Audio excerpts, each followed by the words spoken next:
তুই আর দেখবে বলো কারে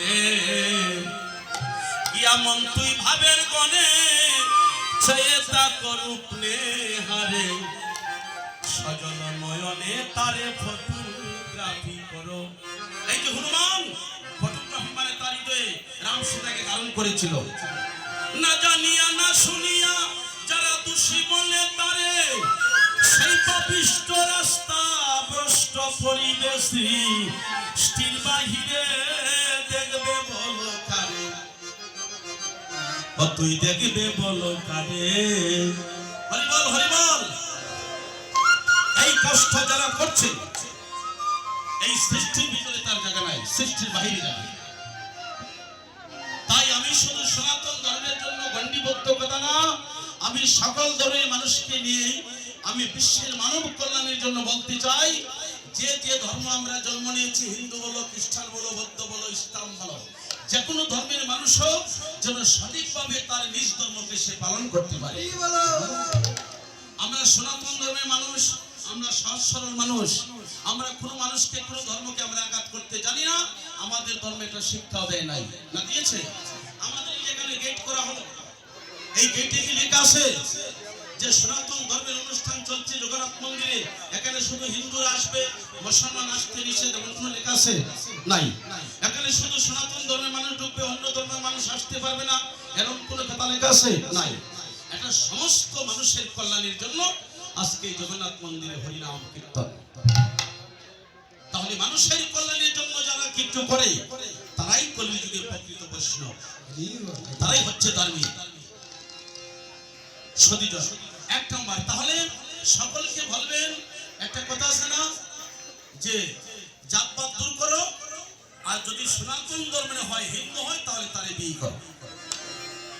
যদি সনাতন ধর্মে হয়, যে কোনো জাতি হোক, যদি সে যোগ্য হয় বা সে সন্তানটা ভালো হয়, তারে বিয়ে করে দাও, তাতে অসুবিধা নেই, কিন্তু ধর্ম ত্যাগ করা যাবে না। এক নম্বর।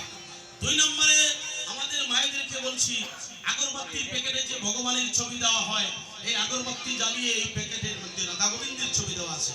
আমি মন্দিরে গেলে ভগবান, আর আগরবাতির প্যাকেটে আমার ছবি দিলে কি আমি আর ভগবান?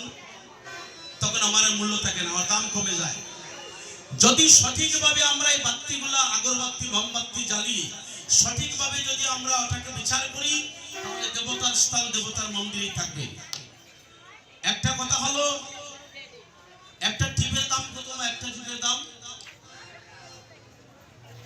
একটা টিপের দাম কত? একটা টিপ, এটা বিচার করা যাবে না, কারণ 5 টাকায় আমি তো দেই না, যদি দেখি তো কিনতে হচ্ছে।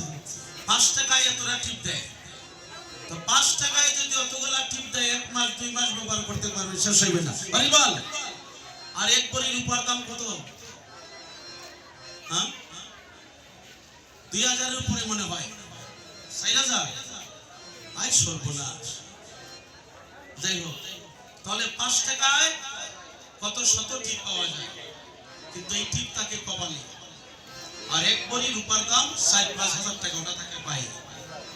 গৌর হরিবল। একটা গান আছে না, পদ্ম ফুটে শাখায় শাখায় সবাই কি দেবতার পরশ নাহি পায়। ফুল তো শাখায় শাখায় ফুটে, কিন্তু সকল ফুলে ভগবানই পরশ পায় না। এই জন্য আমি ইঙ্গিতে আপনাদেরকে বললাম, বিচার করে বসবেন। আগরবাতির প্যাকেটের মধ্যে রাধা গোবিন্দের ছবি দেওয়া হয়, আগরবাতি জ্বালিয়ে পরে এই গোবিন্দের ছবি সহ প্যাকেট সহ ডাস্টবিনে ফেলে রাখলাম। এটা তো হয় না, এখানে তো ভগবানের ছবি আছে। দুটির মধ্যে লেখা থাকে শ্রীকৃষ্ণ দুটি। কৃষ্ণ বলেছে, আমি হইতে আমার নাম করো জগন্নাথ, জগতের নাথ, কলি পরিপাত, এই করোনা তোমাকে তাকে জনমতে, তুমি জগৎপতি। তার ছবি থাকে ওটার মধ্যে। দুটি পরিয়া কাপড়টা ব্যবহার করে জগন্নাথ আর কৃষ্ণ তখন কই থাকে।